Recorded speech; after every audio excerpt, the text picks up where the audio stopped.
మహబూబాబాద్ జిల్లా డిసిసి కార్యాలయంలో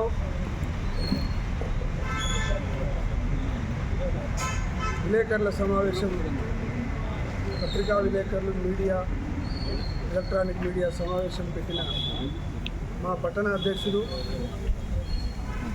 గణపుర వంజన గారికి, అలాగే వేదిక మీద ఉన్న మిత్రులందరికీ పేరు పేరున నమస్కారం తెలియజేస్తూ,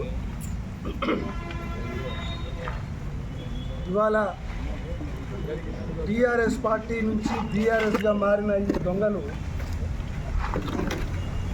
వీళ్ళు చేసిన అరాచకాలను పక్కకు పెట్టేసి ఇవాళ మా ముఖ్యమంత్రి అయినందుకు వీళ్ళు వచ్చిన కడుపు బాధ ఏందో తెలియట్లే. కానీ ఈ 10 ఏళ్ల కాలం తెలంగాణ ఇచ్చిన తల్లి సోనియా గాంధీ గారిని పక్కన పెట్టేసి ఇదే మాజీ ముఖ్యమంత్రి కొడుకు అమ్మ బొమ్మ అన్న ఈ దరిద్రులు 10 ఏళ్ళు కాంగ్రెస్ పార్టీ కార్యకర్తలుగా ఉన్న మమ్మల్ని అణిచివేతలకు గురి చేసి ఇవాళ ఎస్టీ సెల్ జిల్లా అధ్యక్షునిగా మహబూబాబాద్లో 12 కేసులు నా మీద. ఒరే వెదవల్లారా, ఈ 12 కేసులో ఉంటే అయ్యప్ప దీక్షలో ఉన్న నన్ను 21 రోజు జైలు వేసిర్రు మీ మాజీ శాసనసభ్యుడు. నా కులపోడే, నా ఇంటి పేరు, వాని ఇంటి పేరు ఒకటే. 21 రోజులు అటెంప్ట్ మర్డర్ వేసి 307 కూడా కాదు 306 చంపేసి నన్ను జైలు వేసింది. ఒరే సన్నాసులారా, ఈ 10 సంవత్సరాల కాలంలో మీరు అనగదొక్కి మమ్మల్ని ఇబ్బందులకు గురి చేసిన, బాధలు పెట్టినా, ఇబ్బందులు పెట్టినా తట్టుకున్నాం. ఇవాళ మా ప్రభుత్వం వచ్చేసరికి మా ప్రియతమ ఈ రాష్ట్రానికి ముఖ్యమంత్రిగా ఉన్న యనుమల రేవంత్ రెడ్డి గారి మీద నువ్వు చెప్పుతో కొడతాను మాట్లాడుతావురా సన్నాసి.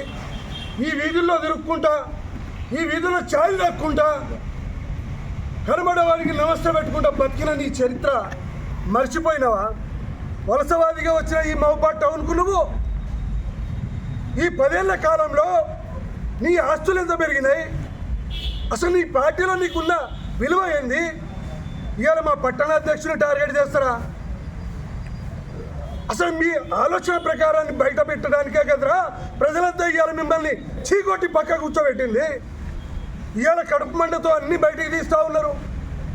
అరే ఇవాళ రాష్ట్రంలో, ఇవాళ కేంద్ర రాష్ట్ర సిటీ లోపల హైదరాబాద్లో ఇవాళ మీరు చేసిన కబ్జాలను కూల్చే కార్యక్రమం పట్టింది ప్రభుత్వం. ఇవాళ నాగార్జునకు ఇచ్చిన భూములన్నీ ఇప్పుడు కూల్చేశారు.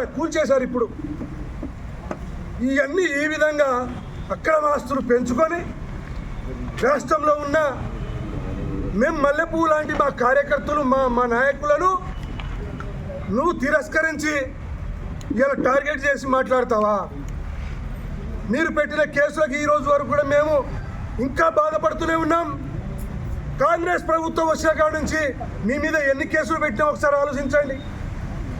ఈ 8 నెలల పరిపాలన లోపల మా ముఖ్యమంత్రి 24 గంటల పేరు మీద 18 గంటలు పనిచేస్తూ ఉన్నాడే. ఇలా రాష్ట్రాన్ని కూడా వదిలేసి దేశాలు పట్టుకొని తిరుగుతూ ఉన్నాడే.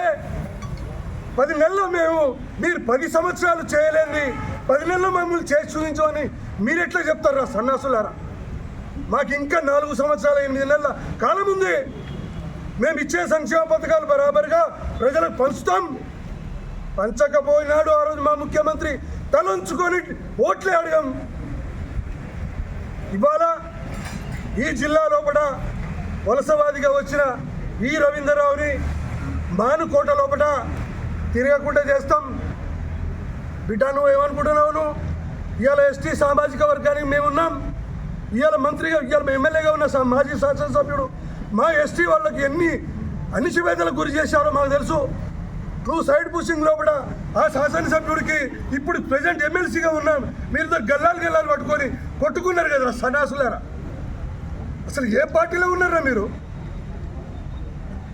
అసలు మేము జీవితాన్ని మర్చిపోయి, భార్య బిడ్డలను మర్చిపోయి, రాత్రనక పగలనక చలనక వాననక ఎండనక కష్టాలు పడ్డాం, జెండాలు మోసినాం. ఇలా మా పార్టీ అధికారంలో రావడానికి నెత్తురు దారపోసినాం. భార్య బిడ్డలను వదిలేసి జైళ్ళ పాలైనాం. మా త్యాగాలని మేము ఇలా విస్మరించుకొని పోనీలే అని చెప్పి మిమ్మల్ని మేము క్షమాభిక్ష పెడతా ఉంటే మమ్మల్ని గెలుపుతా ఉన్నారా? ఖబర్దార్ బిడ్డ. ఇవాళ మేము మా పట్టణ అధ్యక్షుల్ని, మా జిల్లా అధ్యక్షులు, ఇలా శాసనసభ్యులు, మా మురళీ నాయకుని అందరినీ తీసుకెళ్ళి ఇది ముఖ్యమంత్రి దృష్టికి సీరియస్గా తీసుకెళ్తాం. బరాబర్ ఖబర్దార్ బిడ్డలారా. కాంగ్రెస్ పార్టీ గురించి ఎవరైనా మాట్లాడితే, మా పరిపాలన లోపం ఉంటే దాన్ని నిలదీయండి. కానీ మమ్మల్ని లేనిపోని దాంట్లో లాగేసి మీరేదో ఇలా ఉత్తములైపోయి ఇలా ఉత్తమ నాయకులు అయిపోయినట్టుగా మీరు బిల్డప్లు ఇస్తే ప్రజలు ఒప్పుకోరు. ఇవాళ రుణమాఫీ చేస్తూ ఉంటే అరే ఒక్కళ్ళు చేస్తా అంటే ఈ సన్నాసులకు ఎందుకురా ఓపిక లేదంటారు. మీకు సిగ్గుండాలి అసలు. 10 ఏళ్ల నుంచి చేయలేని పనులన్నీ పక్కకు పెట్టేస్తే 10 నెలల నుంచి మేము చేసుకుంటూ వస్తున్నాం. కాబట్టి దీన్ని మా డిసిసి అధ్యక్షులు చెన్నారెడ్డి భరత్ చంద్రెడ్డి గారికి వాళ్ళని కలుపుకొని, మా ఎంపీ గారు బలరాం నాయక్ గారిని కలుపుకొని, పక్కనే ఉన్న విప్ మా రామచంద్ర నాయక్ గారిని కలుపుకొని, ఇక్కడ శాసనసభ్యులు మురళీ నాయక్ గారిని కలుపుకొని మా టౌన్ ప్రెసిడెంట్కు జరిగిన ఈ అవమానాన్ని బరాబర్గా అలాగే ముఖ్యమంత్రికి నువ్వు వాడిన పదజాలాలు అక్కడికి తీసుకెళ్ళి నీ మీద సీరియస్గా యాక్షన్ తీసుకునే ప్రయత్నంలో మేము కార్యకర్తలు ఉన్నాము. మూకమ్మడిగా ముందుకు పోతామని చెప్పేసి ఈ సమావేశం సందర్భంగా తెలియజేస్తాం.